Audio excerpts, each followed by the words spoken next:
और 2016 में भी इस डिजाइन का जब अप्रूवल हुआ उस समय भी डिप्टी सीएम आप ही थे। और माननीय मुख्यमंत्री जी लगातार आप योजनाओं की ताली लेते हैं, तो योजनाओं की जो कमी है उसका भी श्रेय आप ही को जाएगा। ऑब्वियसली देखिए, योजनाओं की अगर डिजाइन के बावजूद आपने काम शुरू कराया है बिना ध्यान दिए हुए, तो ये आपकी लापरवाही है। इसके लिए निश्चित रूप से आपको इस्तीफा देना चाहिए। नमस्कार, मैं सुरंजना, आप देख रहे हैं एक न्यूज़ 24। भागलपुर में 1750 करोड़ रुपए की लागत से बन रहा सुल्तानगंज अगवानी पुल का एक बड़ा हिस्सा ध्वस्त हो गया है। इस पर पूर्व पथ निर्माण मंत्री नितिन नवीन ने डिप्टी सीएम तेजस्वी यादव पर एक बड़ा हमला किया है। उन्होंने तेजस्वी यादव पर तंज कसते हुए कहा है कि 2016 में जब इस पुल का डिजाइन बना था तो आप ही डिप्टी सीएम थे, और जब इस पर दोबारा काम शुरू हुआ तो भी आपकी ही सरकार थी। और भी क्या कुछ कहा उन्होंने, आइए सुनते हैं इस वीडियो में। आज था वो शुरू हुआ था। मेरा ये कहना है कि पूरे जांच रिपोर्ट के बाद सरकार आपने बनाई, अब उस जांच रिपोर्ट पे आपने क्या कार्रवाई किया ये पहले आपको बताना चाहिए। और दूसरा बात कि जब रिपोर्ट अगर गलत था तो फिर आपने दोबारा काम अलाउ क्यों किया, ये अलाउ करने का आपने क्यों निर्देश दिया कि काम फिर से शुरू हो। और दूसरी बात, 2016 में ही इस योजना का डिज़ाइन जब बना था, जिसकी हवाला आप आज दे रहे हैं, तो 2016 में डिज़ाइन आपने अप्रूव किया था। आप ही उस समय डिप्टी सीएम थे, पथ निर्माण मंत्री थे, उसी समय ये योजना शुरू हुई। तो माननीय तेजस्वी यादव जी, आप इससे बच नहीं सकते हैं। राजनीतिक तीर्थाटन करते रहे, डिपार्टमेंट की सूद ली नहीं। योजना पर जब जांच हुआ, जांच की जो रिपोर्ट के फलाफल आए उस पर आपने कार्रवाई किया नहीं, फिर से उस एजेंसी को आपने काम शुरू करने के लिए निर्देश दे दिया।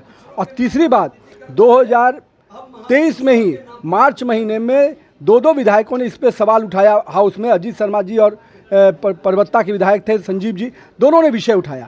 दोनों ने जब विषय उठाया तो आपने खुद सर्टिफिकेट दिया कि काम बहुत अच्छा चल रहा है और इसमें कहीं कोई त्रुटि नहीं है। उस दिन आपने डिज़ाइन का हवाला नहीं दिया और आज आप बोले कि नहीं डिज़ाइन में त्रुटि था। तो डिज़ाइन के त्रुटि का रिपोर्ट आया तो फिर आपने दोबारा काम करने के लिए अलाउ क्यों किया? सर, जनता का पैसा क्यों बंदरबाट कराया? तो तेजस्वी जी, डिपार्टमेंट में अगर आप बैठे होते तो ये घटना दोबारा पुनरावृत्ति नहीं होती। और 2016 में भी इस डिज़ाइन का जब अप्रूवल हुआ उस समय भी डिप्टी सीएम आप ही थे। और माननीय मुख्यमंत्री जी लगातार आप योजनाओं की ताली लेते हैं, तो योजनाओं की जो कमी है उसका भी श्रेय आप ही को जाएगा।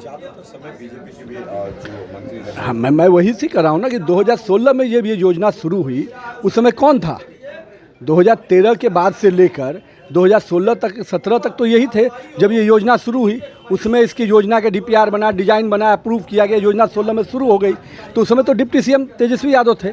उसके बाद ये काम शुरू हुआ और जब हम लोग बने तो कोरोना का कालखंड था मेरे समय में, तो काम कम समय हुआ। लेकिन उसके बावजूद जब 22 में ये घटना घटी तो हम लोगों ने जांच के लिए कहा, और आईटी रुड़की की टीम और डिजाइनर जांच सब हम लोगों ने जांच कराया। अब उस जांच का जब रिपोर्ट आया तो रिपोर्ट के बाद जो फलाफल होना चाहिए था, या तो कार्रवाई करते, अगर आप सेटिस्फाइड थे तब काम आपने शुरू कराया होगा।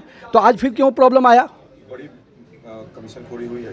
देखिए, ये पूरे विषय पे मैं इसीलिए कह रहा हूँ कि जो डिज़ाइन का बात आ रहा है, तो डिज़ाइन के लिए अप्रूवल जब गड़बड़ था, खुद अगर रिपोर्ट में आ रहा है, तो फिर आपने दोबारा काम क्यों शुरू कराया? अगर शुरू कराया तो इसके पीछे आपकी क्या मंशा थी? स्पष्ट रूप से पहले तो उनको बताना चाहिए, जो उन पर आरोप है स्पष्ट रूप से उनको सफाई देना चाहिए। और डिप्टी सीएम, इससे आप बच नहीं सकते हैं। और मुख्यमंत्री जी जो लगातार आप वाहवाही लेते रहे हैं, तो इस विषय की भी पूरी संज्ञान आपको लेना पड़ेगा। ऑब्वियसली देखिए, योजनाओं की अगर डिज़ाइन के बावजूद आपने काम शुरू कराया है बिना ध्यान दिए हुए, तो ये आपकी लापरवाही है। इसके लिए निश्चित रूप से आपको इस्तीफा देना चाहिए। तो सुना आपने कि पूर्व पथ निर्माण मंत्री नितिन नवीन ने इस घटना की पूरी जिम्मेदारी डिप्टी सीएम तेजस्वी यादव और मुख्यमंत्री की बताई है।